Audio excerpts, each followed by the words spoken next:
Harka fuunee akkam jirtu kabajamtoota daawwattoota keenya nagaan keenya bakka jirtanitti nagaa hojjechaa oduu har'aaf qabannee dhiyaanneen isinitti himaa dursaa oduu ijoo. Godina Gujii magaalaa Yirbaa Mudaatti waajjirri poolisii baajata mootummaa birrii miliyoona 2,500 ijaarame eebbifamee tajaajilaaf ooleera. Godina Shawaa Kaabaa aanaa Dagamitti himatamtoota yakka malaammaltummaa raawwatan irratti adabbiin hidhaa fi birrii murtaa'uusaa poolisiin beeksise.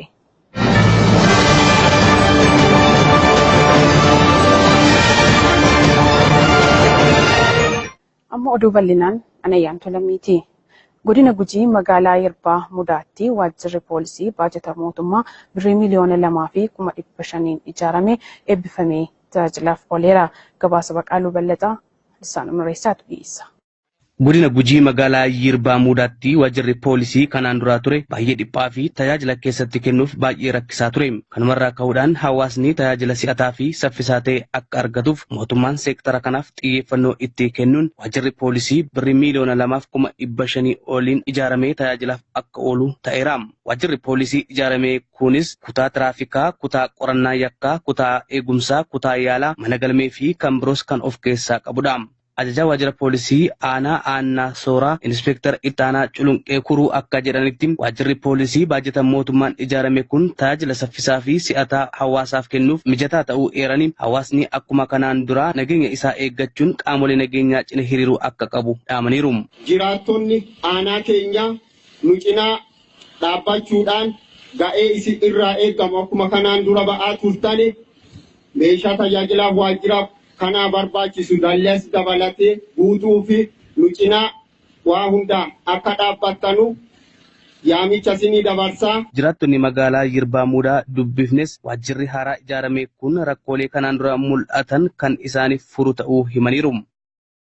Godina Shawaa Bahaa aanaa Dugdaatti bunni seeraan alaa eeruu ummataatiin to'annaa seeraa jala ooluusaa waajjirri poolisii aanichaa beeksise. Gabaasa Chaalaw Alamuuf Muhammad Kadir. Godina Shawaa Bahaa aanaa Dugdaatti bunni daldala seeraan alaa kuntaala 40 konkolaataa fe'iinsaa koodii 350 AA ta'etti fe'ame naannoo kibbaa irraa gara magaalaa Adaamaatti otoo imalaa jiru eeruu hawaasni poolisiif kenneen qabamuu danda'eera.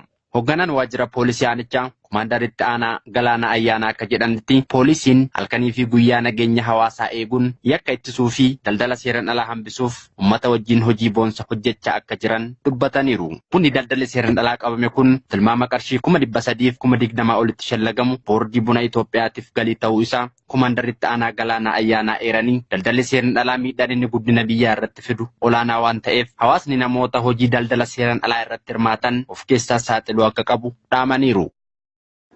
Waajjirri haqaa godina addaa Oromiyaa naannawaa Finfinnee gama raawwii hojii kan bara 2010 kurmaana lammaffaa bulchiinsa magaalaa Duukamitti qorateera. Gabaasa dhimmoota kominikeeshinii bulchiinsa magaalaa Duukamiif Lisaan Umreessaa. Mana hojii tokko gamaggamuun ciminoota jiran galtee godhachuun hanqinaalee mul'atan maqsaa deemuun barbaachisaadha. Tibbanas waajjirri haqaa godina addaa Oromiyaa naannawaa Finfinnee aanaalee fi magaalota godinicha jala jiran raawwii hojii bara 2010 kurmaana lammaffaa gamaggameera. Gamaggama kana irrattis hanqinaalee kanneen akka harcaatii qorannaa yakkaa fi galmee dafanii qulqulleessuun dabarsuu dhabuu darbee kan mul'atu akka ta'e hubatameera. Olaantummaa seeraa mirkaneessuuf hanqinaa fi cimina adda baasuun furmaata kaa'uun eeruu hawaasaa irratti xiyyeeffachuun hojjetamuu akka qabu abbaan adeemsa hojii qorannaa yakkaa fi murtee haqaa kennisiisuu waajjira haqaa godina addaa Oromiyaa naannawaa Finfinnee obbo Siisaay Tasfaayee himaniiru. Hojii dhimmoota olaantummaa seeraa mirkaneessuudhaan dhimmoota galmee wal qabatan waan ta'eef qorannoo yakkaati irratti harcaatii guddaan jiraachuu isaati kan adda baasne. Gara biraatiin galmeeleen sababa gara garaatiin adda kan citan ta'uu isaati. Kana qofas miti. Hojiin hojjetaman, hojiin himannaa akkasumas murtiin sadarkaan kennamaa jiru hanqina kan qaban ta'uu isaati. Qorannaa yakkaa irratti xiyyeeffachuun olaantummaa seeraa mirkaneessuun rakkoo bulchiinsa gaarii darbee mul'atu hiikuun misooma jalqabame itti fufsiisuuf kan hojjetan ta'us obbo Siisaay Tasfaayee dhaamaniiru. Hirmaattonni marichaas ciminoota mul'atan akka galteetti fudhachuun hanqinaalee hojmaata keessatti darbanii mul'atan sirreessuu akka qaban eeraniin galma ga'iinsa isaafis hawaasa hirmaachisuun hojjechuun dhimma filannoo hin qabne ta'us himaniiru. Hanqina jiran haala kanaan adda baasnee kurmaana sadaffaa kana keessatti amma wanti barbaadamu rakkoo haasawuuti rakkoo sun beekuu waan gaariidha rakkoon sun akka hin deebamneef furrii akka argamuuf kutannoodhaan garaagarummaa yaadaa tokko malee kurmaana sadaffaa kana keessatti kana maqsinee argamuudha fi hanga danda'ametti haqa hawaasni keenya barbaadu dhugaa hawaasni keenya barbaadu san amma nurraa eegamu san baanee argamnaa jenneeti. Egaa gama ji'oottan jahan kana keessatti akkuma ilaalletti maanni hanqinni keenya yookaan dadhabinni keenya maanni tajaajilli hawaasni nurraa barbaadu kan iddoo hanqinni jirutti immoo hanqina keenya irrattis tokko lama jennee walitti himnee kallattii fuulduraatti fooyyessinee hawaasa tajaajila nurraa barbaadu kan yookaan haqa nurraa barbaadu kan biraan ga'uuf kan sirriitti ilaalle ta'uu isaati. Gama kana irrattis qaamoleen haqaa magaalotaa fi aanaalee godinichaa hundi hirmaataniiru. Gabaasni kan waajjira dhimmoota kominikeeshinii mootummaa bulchiinsa magaalaa Duukaami. Qajeelchi poolisii bulchiinsa magaalaa Shaashamannee sochii geejjibaa seeraan alaa magaalichatti babal'achaa jiru hambisuuf tarkaanfii seeraa fudhachaa akka jiru hime. Gabaasa Taamiraat Abbabaa Taa'umta Kaaliin qindeesseera. Bulchiinsa magaalaa Shaashamanneetti sochii misoomaa yeroon dabalaa jiru keessatti geejjibni gaheen qabu olaanaadha. Haa ta'uyyuu malee geejjibni mootora seeraan alaa babal'achaa dhufuu isaatiin kan ka'e sochii tiraafikaa danquu irra darbee misoomni qixa barbaadamuun akka hin deemnee fi galii magaalattii irrattis gufuu ta'eera. Hanqinoonni akka ijootti mul'atanis eeyyama malee konkolaachisuu, boolloo fi lakkoofsa gabatee malee inshuraansii qaama sadaffaa otoo hin maxxanfatiin konkolaachisuu fi humna ol fe'uun kanneen akka rakkootti mul'atanidha.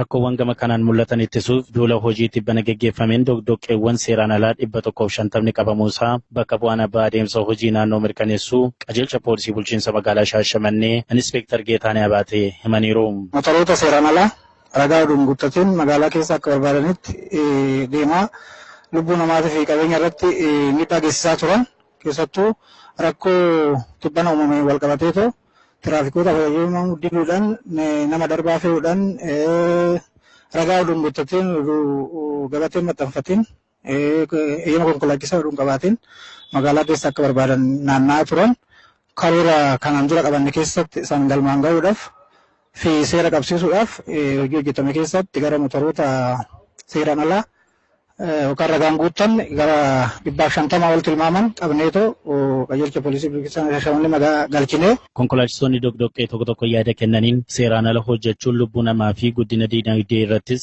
miidhaan geessisaa jiru olaanaa waan ta'eef tarkaanfiin qajeelchi poolisii bulchiinsa magaalaa Shaashamannee fudhachuu eegalee cimeetti fufuu qaba jedhan.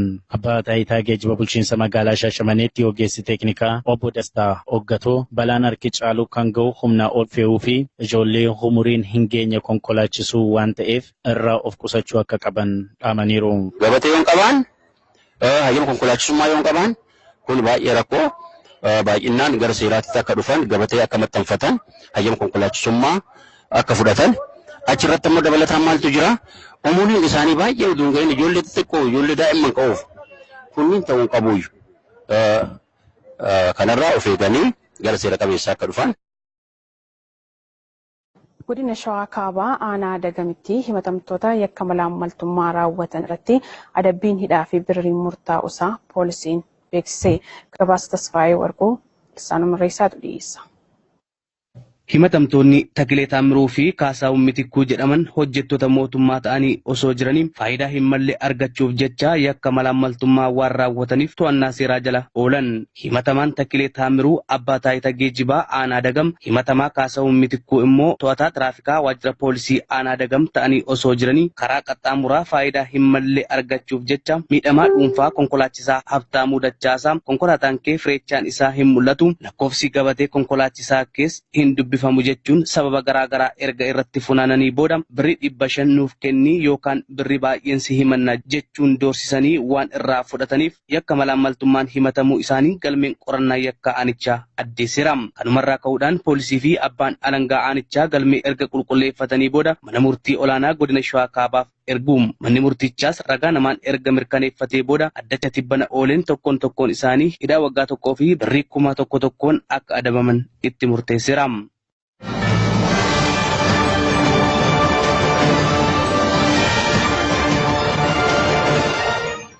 Daawwattoota keenya oduutuun xumuriin dura oduu ijoo irra deebi'uun isin yaadachiisa.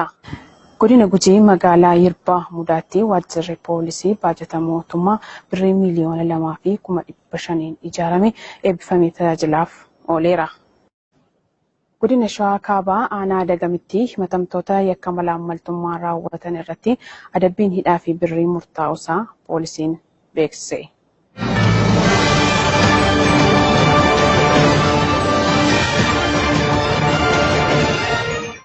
Daawwattoota keenya oduu har'aaf qabannee dhiyaanne xumuriirraa qophiilee keenyaaf waliin turtii gaarii.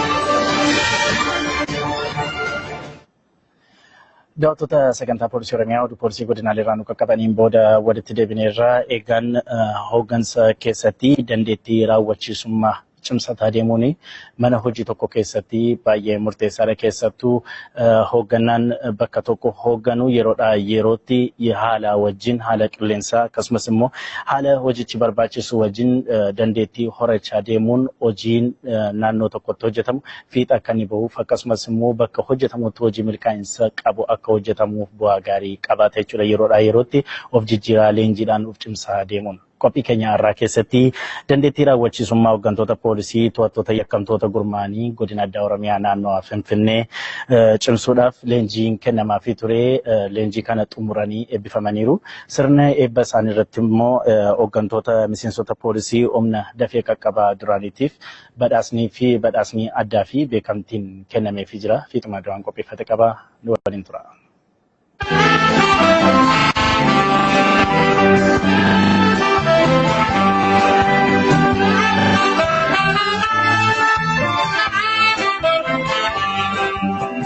Nageenya mansiisaan akka jiraatuuf fi olaantummaan seeraa kabajamee sirna dimookiraasii akka dagaaguuf poolisiin naannichaa gahee guddaa gumaachaa tureera. Poolisiin Oromiyaa ergamaa fi dirqama heera mootummaa fi seera biyyattii naannicha keessatti kabachiisuuf qabu qixa barbaadamiin bahuu akka danda'uuf hooggansarraa kaasee hanga raawwataatti leenjiin adda addaa hojii irratti kennamaafii jira. Tibbanas hooggantoota miseensota poolisii to'attoota yakkamtoota gurmaanii godina addaa Oromiyaa naannawaa Finfinneetiif leenjiin dandeettii raawwachiisummaa cimsuu hojii irraa kennamee fi leenjifamtoonnis eebbifamaniiru.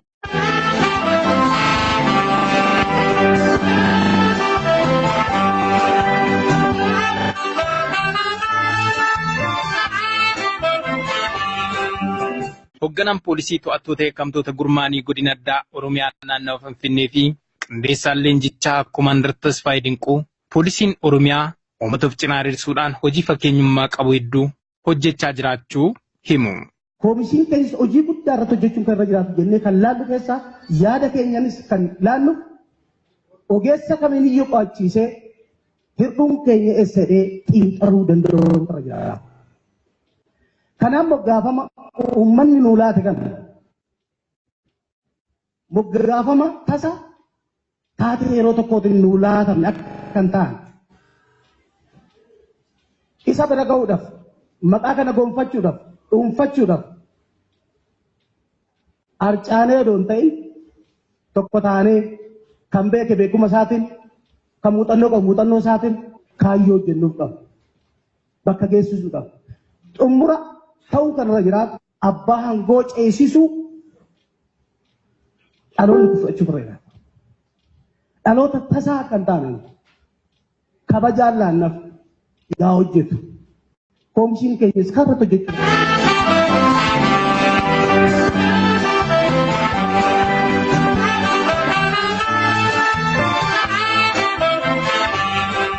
Keessummaa kabajaa sirna kanaa kan ta'an Komishiinara Taanaa fi hoogganaa damee qorannaa yakkaaf murtii haqaa kennisiisaa Komishinii Poolisii Oromiyaa Komishiinar Gargaaraa Abbabaa Laggasaa poolisiin Oromiyaa nageenya uummataa kabachiisuuf hanga wareegama lubbuutti aarsaa kaffaluu isaatiin maqaa gaachaan Oromoo jedhu argateera jedhan. Mirgi poolisummaa, mirga eenyummaa, mirga lammummaa, lammii jiru keessaa immoo mirga caalanii argamu ta'u ofii jiraachuu irra lubbuu lammiif jiraachuu sabaaf jiraachuu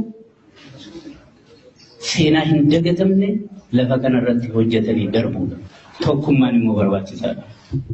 Tokko ta'anii immoo argamuun barbaachisaadha. Kanaaf waltaanee haa hojjennu, ooftaalee haa hojjennu. Komishiniin Poolisii Oromiyaa har'as miseensa isaa sadarkaa kanarraan gahuudhaaf gahee guddaa taphatee jira. Borus uummata isaa waliin ta'ee abbootii qabeenyaa qaamolee jirtan kana waliin ta'ee hin hojjeta. Leenjiin kennames sirna hooggansaa barmaatilee gara ammayyaatti ceesisuun hooggantoota ga'umsa qaban horachaa deemuuf yaadameeti. Hooggantoonni poolisii humna dafee qaqqabaa Oromiyaa duraanis Koomaandar Fayyisaa Magarsaa fi Koomaandar Shaanqoo Dheeressaa akkasumas hoogganaa poolisii humna dafee qaqqabaa fi Koomishinara Koomishinii Poolisii Oromiyaa duraanii kan turan maatiin Efreem Jogoraa sirna kanarratti affeeramanii beekamtiin addaa fi badhaasni kennameefii jira. Hooggantoonni duraanii beekamtiin kennameef kunis poolisiin Oromiyaa aantummaa fi gartummaan uummata isaatiif qabu sadarkaa kanarra ga'uu isaatiif gammachuu qaban ibsanii qabsoon waan hundaa caalu mirga uummata ofiitiif qabsaa'u akka ta'es dubbataniiru. Poolisiin naannoo Oromiyaa nama tokko lama oduu hin ta'in waan ba'eef, waan qabsaa'eef, waan hojjechaa jiru beekee sadarkaa kanaan hojjechuun waan na gammachiisu keessaa isa tokko. Uummata isaa bira dhaabbatee biyya keessatti haa ta'u biyya alaatti poolisiin naannoo Oromiyaa har'a eenyu bira akka inni dhaabbatee jiru, eenyu akka inni qabsaa'ee jiru, eenyu akka inni deeggaraa jiru uummata biyya kanaatii fi uummanni Oromoo gammachuu irraa qaba. Bagan hojjete poolisii Oromiyaa keessatti bagan hirmaadhe kanan jedhuun gammachuu qabaanis bagan keessatti qabsaa'ee har'a miseensi poolisii Oromiyaa gaachana uummata Oromoo ta'ee bira dhaabbachuun isaa waa hunda caalaa kan na gammachiisuun isa kana. Waa'ee uummata Oromoo dubbachuu fi qabsaa'uun yeroo yakka ture keessatti aarsaa fi wareegama lubbuu kaffalameen seenaan sun jijjiirameera. Ammas tokkummaa fi qabsoon uummata Oromoo kana caalaa akka dagaaguuf ammas poolisiin Oromiyaa gumaacha isaanii bahuu qabus jedhan. Har'a nutis kabajamnee waan qabsoofneef waan dubbanneef waan waa'ee Oromoo dubbachuun gidiraa keessa nama galcha tura. Ilaalchaan biraan namaa kennama waa'ee Oromoo dubbatu. Waa'ee mirga keetii yoo dubbattu maqaa addaa sii kenna. Haala mijaa'aatti har'a saba keessan bira dhaabbachuun har'a uummata keessan bira dhaabbachuun kanaaf immoo aarsaa barbaaddan kaffaluun waan seenaa si yaadatta.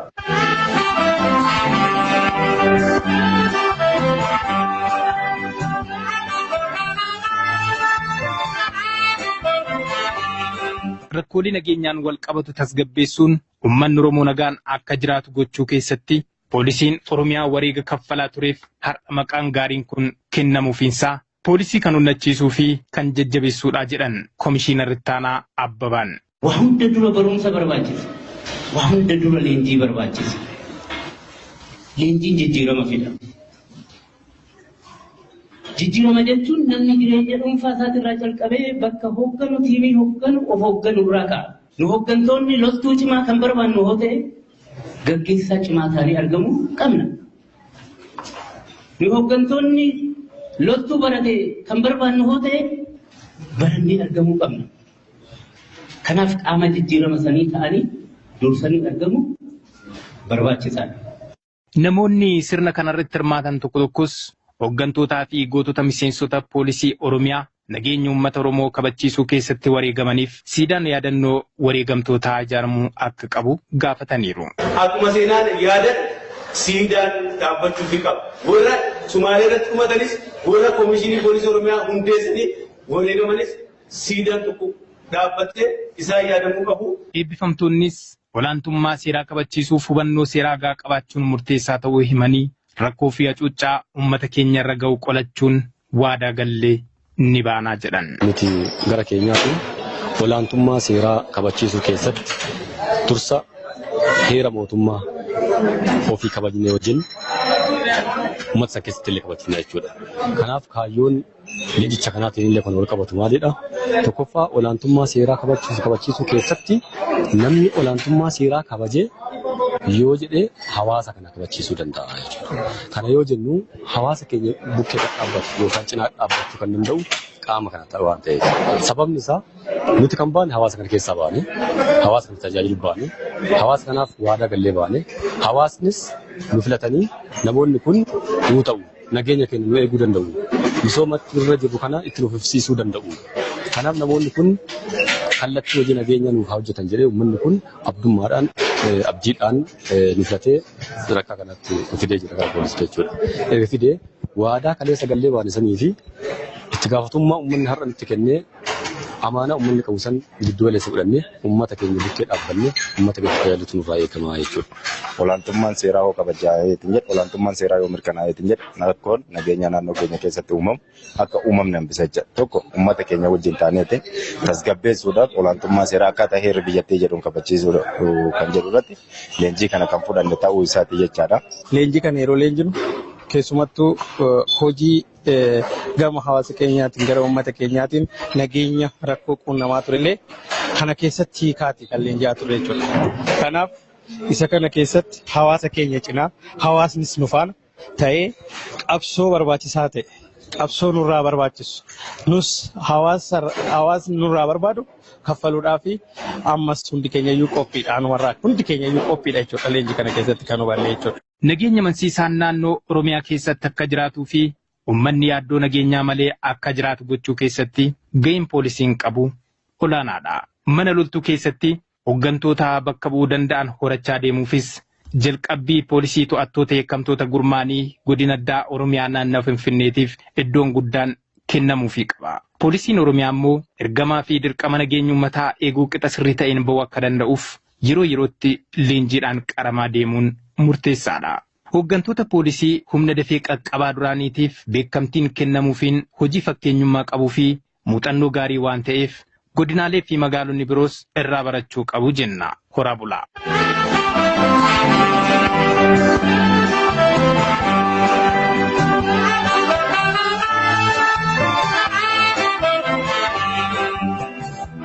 Daawwattoota sagantaa poolisii Oromiyaa oduu poolisii godinaalee irraa nu qaqqabanne isinii dhiyeessinee ittaan suuraan immoo qophii tokko fiixummaa da'oo dandeettii raawwachiisummaa hooggantoota poolisii to'attoota yakkamtoota gurmaa'anii irratti leenjii isaan fudhataa turanii fi eebbifaman isinii dhiyeessinee booda walitti deebineerra.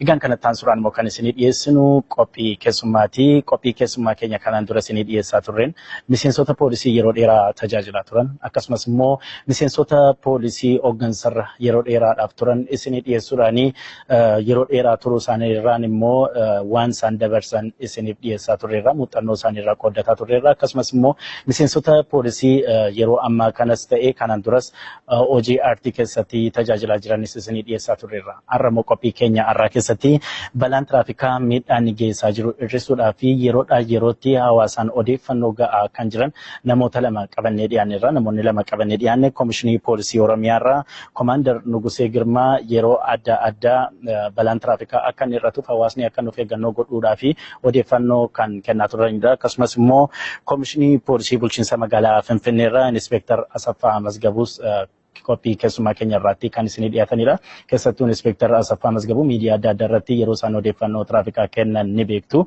Qophii keessummaa keenya irratti waliin immoo turtii kan taasisu Takilee Tasammaati. Hanga xumura qophii keenyaatti waliin turan affeerraa keenya.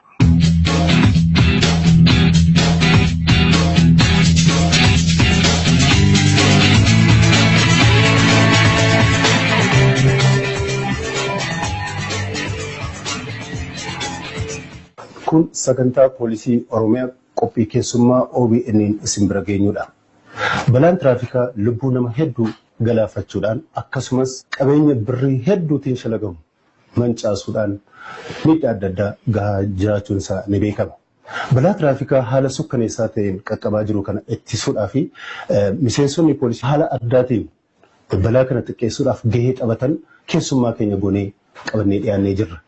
Keessummaan keenya har'aa Inspektar Asaffaa Masgabuu poolisii Finfinneerraa Koomaandar Nugusee Girmaa immoo Koomishinii Poolisii Oromiyaarraa isiniif qabannee dhiyaanneerra.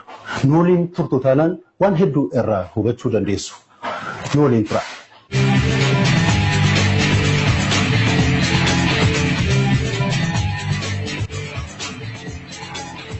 Waan waamicha keenya kabajanii asitti nu argamuu keessaniif baay'ee galatoomaa isiniin jedha. Ayyaana waamtaniif baay'ee galatoomaa. Asitti affeeramuu keenyaatii fi maqaa to'attoota tiraafikii Koomishinii Poolisii Oromiyaatiin isin galateeffachuun barbaada.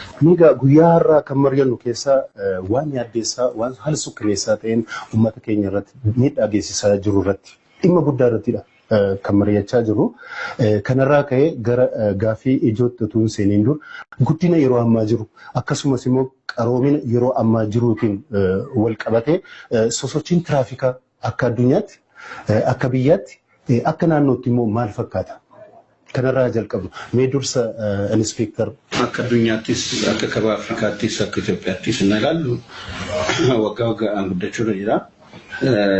Kan guddatis garuu kan addunyaaf kan keenya ilaalu baay'ee walitti dhufu. Keessumaa kaabaan Afrikaa konkolaataa addunyaan qaba keessaa parsantii 2 bicha fayyadamna nuti.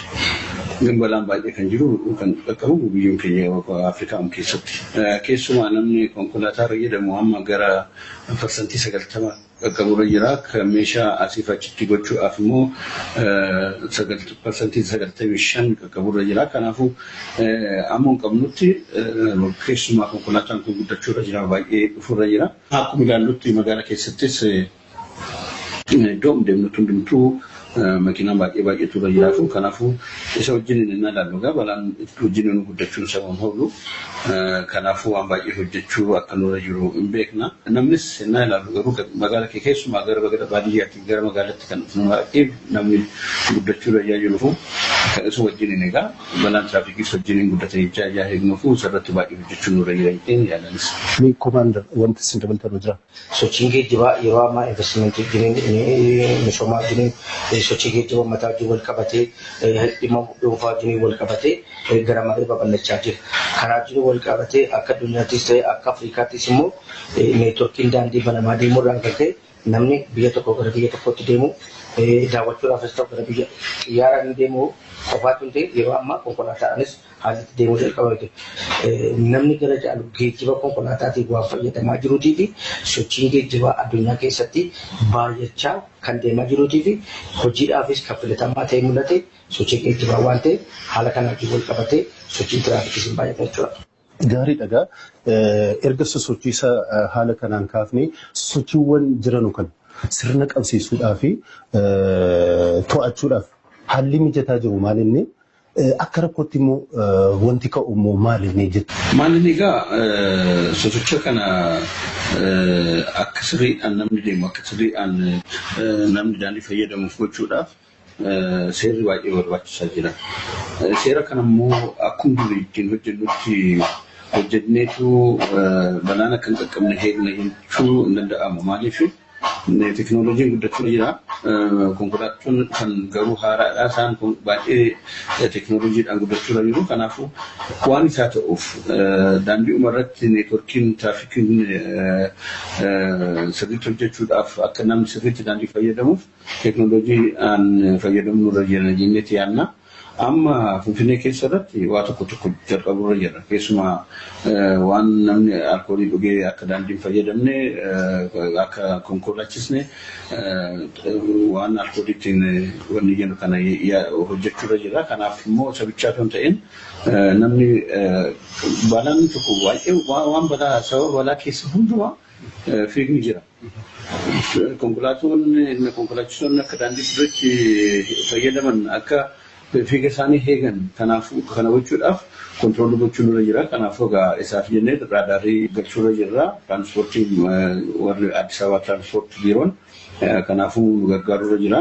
Isaan eegurra jira. Isaan ta'in egaa ganzabaan bicha namni gara qaxxaamee wanni jechuudhaan namni baay'ee balaa kana hir'isna jennee yaadnu daataa qabanneet daataa kanaan immoo namni har'a ganzaba kaffalee borus ganzaba kaffalee gara fuulduraatti ganzaba kaffalee isumaan jiraachuun danda'amu. Kanaafuu namni balleessa tiraafikii dhiisuudhaaf akka jiru daataa kana qabachuun irra jira. Daataa sanaan immoo riikardi qabannee egaa namni eeyyama konkolaachisaa isaa irraa fudhatamee wanni jechuu ta'e namni of eegaa garuu isa bichaa kan ta'e egaa namni lafoon deemus balaa tiraafikii sababa xinnoos haa ta'u sababa ta'uun isaan oolle. Kanaafuu namni lafoon deemus amma hin danda'amutti gaafatamuu irra jira jechaadha. Kanaafuu isas amma dandeenyuun hojjechuudhaaf egaa itti deemurra jirra. Maalumaaf egaa teekinooloojii fayyadamuun tiraafikii balaa kana hir'isuuf waan guddaa qabamee jira.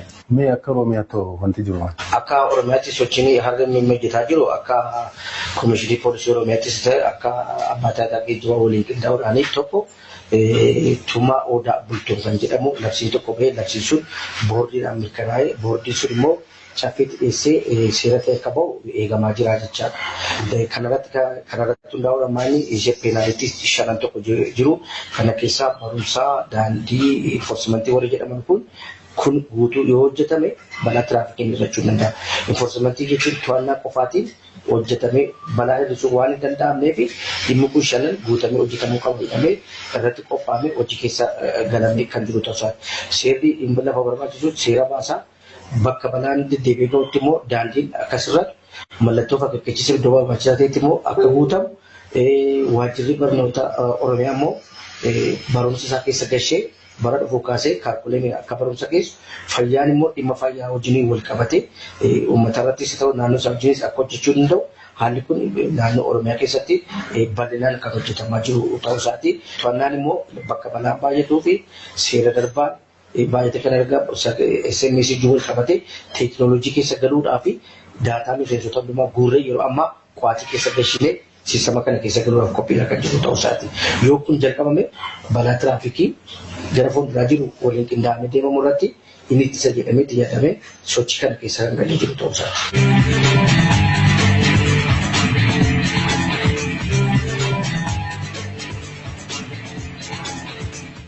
Gaariidhamee akka waliigalaatti immoo akka addunyaatti akka naannoo fi akka biyyaatti balaan tiraafikaa yeroo ammaa qaqqabaa jiru kuni akkamiin ibsamame daataadhaan wal qabsiiftanii otoo naa ibsitanii. Addunyaa irratti waggaa waggaadhaan gara miliyoonii 1.24 waggaa waggaadhaan namni hin du'a.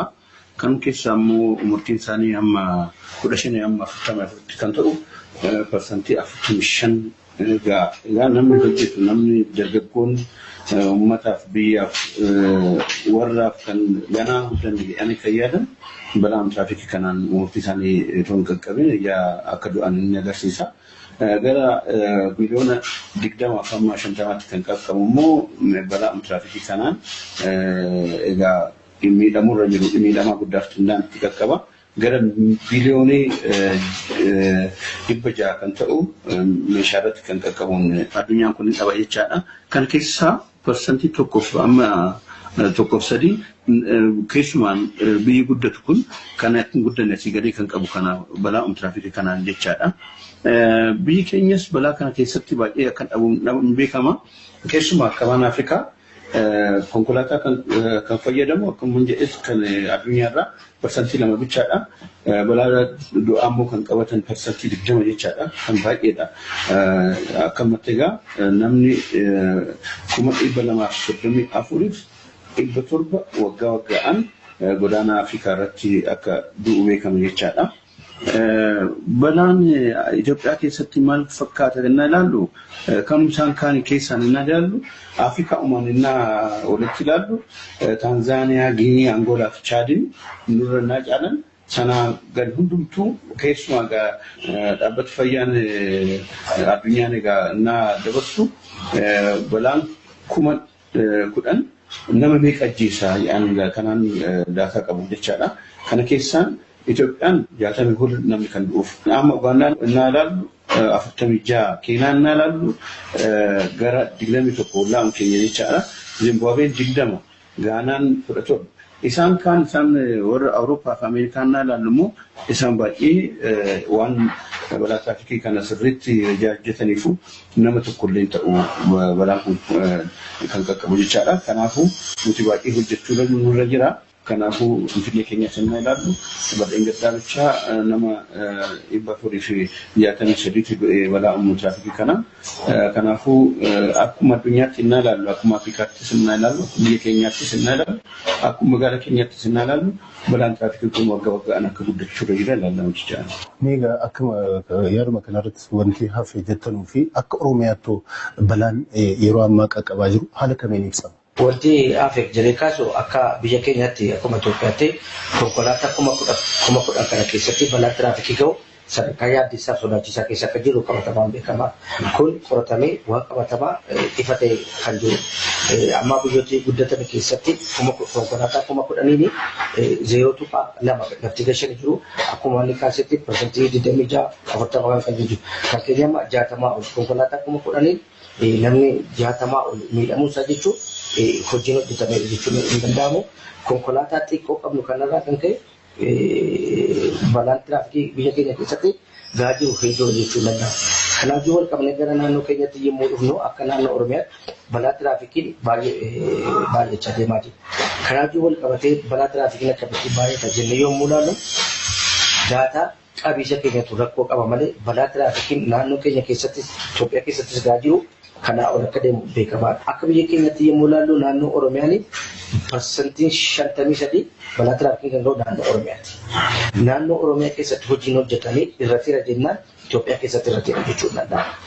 Oromiyaa irratti hojjetamee iddoon irratti hin jiru Itoophiyaa keessatti jirachaa jiran jedhanii dubbachuun lafti nama qaabbachiisu jiru. Kanaaf naannoo Oromiyaa keessatti parsantiin 53 kan balaa tiraafikiin ga'u naannoo keenya keessa ta'uu isaati. Ammas konkolaataa waggaatti parsantii 15 amma 20 dabalaa jiru balaanis akkuma kana dabalaa deemaa jiru. Daataa keenya wajjin wal qabsiisee qulqullummaadhaan rakkoonni qabaatu kan ta'e inni godha ciccitee sababii afuu malee ituus guyyaa guyyaadhaan galmeessaa ilaalaa deemne namni manaa bahee daandiirra deemu akka hin dandeenye wanti mul'isu jira jechuudha.